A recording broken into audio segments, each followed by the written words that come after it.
Su yoktur küçük. Bardak. Bardak.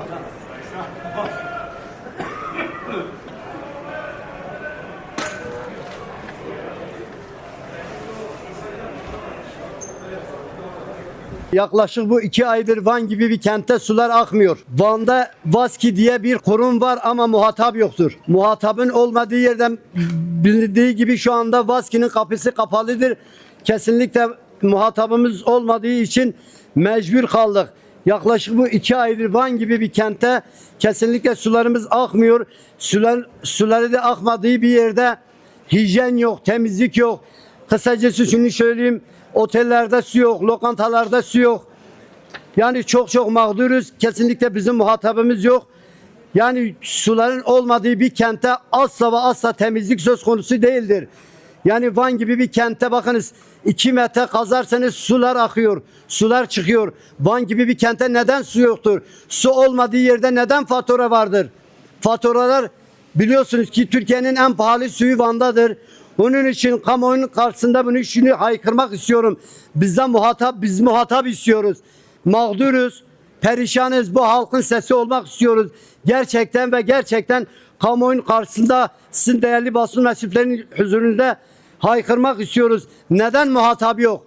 Neden biz perişanız? Van gibi bir kente yazın su yok. Yazın bahçeler var. Tamam, yazın bahçeler var. Şimdi ne var?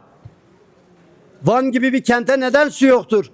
Perişanız. Bak ben dünen, emin olun Allah'ta dünen kombim çalışmadı, gittim bir tane özel bir şirket getirip kombimi çalıştırdım. Ona özel para verdim. Neden bu hak? Bu hak mıdır? Allah'tan reva mıdır? Yani şu anda biliyorsun halkın iradesi gasp edilen bir yerde muhatap bulamıyoruz.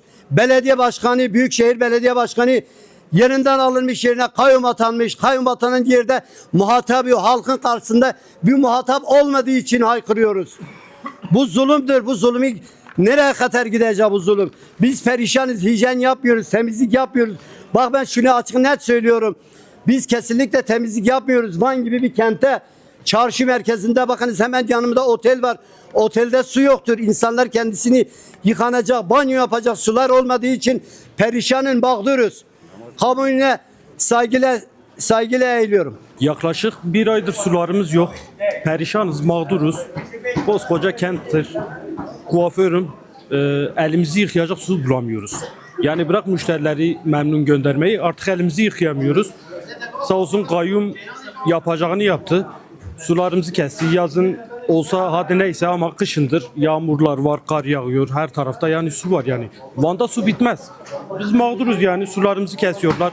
Su faturası yüksek geliyor. Yani bunun olmamasını temenni ediyoruz, diliyoruz. Lütfen artık sularımızı versinler. Çünkü mağduruz. Elimizi yıkayacak su bulamıyoruz. Yani bunun bir an önce çözülmesi hepimiz açısından çok iyidir. Yani hiçbir şey yapamıyoruz. Su bulamıyoruz. Çevrede herhangi hiçbir yerde su yok. Yani daha gidip nerede su getirelim artık? Çözemiyoruz bu işi. Sadece sularımızı bıraksınlar artık.